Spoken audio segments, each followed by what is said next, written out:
she listened to your songs, of course, I think. Yeah. But did she encourage you maybe to write about these difficult subjects?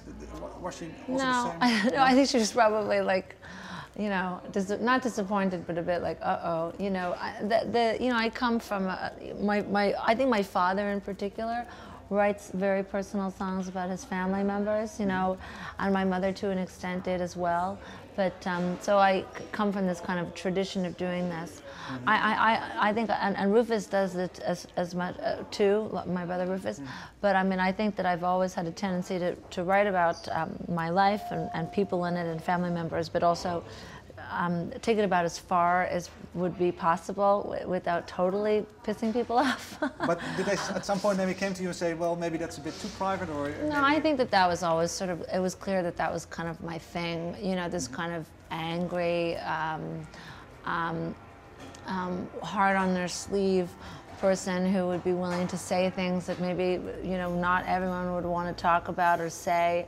And I think that, you know, especially my husband Brad, who's been the subject and the victim of this tendency, really has a pretty good understanding of the right of an artist to sort of take it to a point that even might be more dramatic than reality, for the sake of making the point. You know, like you only have 3 minutes.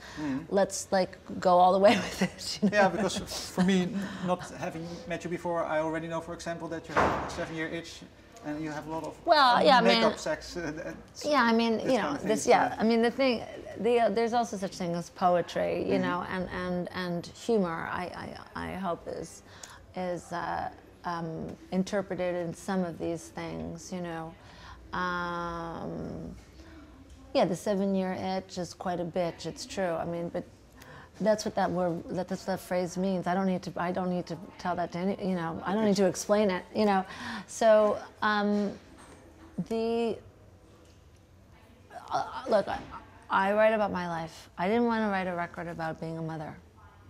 Because that's not the type of artist that I am right now. I'm generally an upset and angry artist who's trying to find the good in some darkness, and then usually sort of comes out of it feeling better, you know. So a children's album was not what was on the table for me.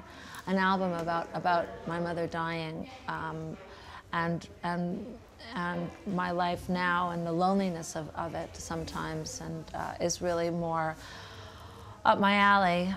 That being said, the last song that I wrote, Everything Wrong is what it's called, is about being a mother. Were you afraid maybe that because your son was born that it would maybe change your... Like soften me? Yeah, or yeah, was it something that you still wanted to prove that you didn't go soft because of it? Well, I don't think so, but I would certainly say, you know, look, if my mother hadn't died, I would probably have been, maybe there would have been a happier album there of kind of like the joy of new family life, but that's not what happened. What happened is the baby came early and he's fine and everything was great, but it was under very difficult circumstances. And I think that, you know, I've only known my son for almost 3 years now. We will have songs to write about. That will be, you know, I will have more to say, but not yet, you know. You have to maybe... I want to let him talk first so that he can have an opportunity to say, this is the experience that I know from having a father who wrote songs about me and also a mother.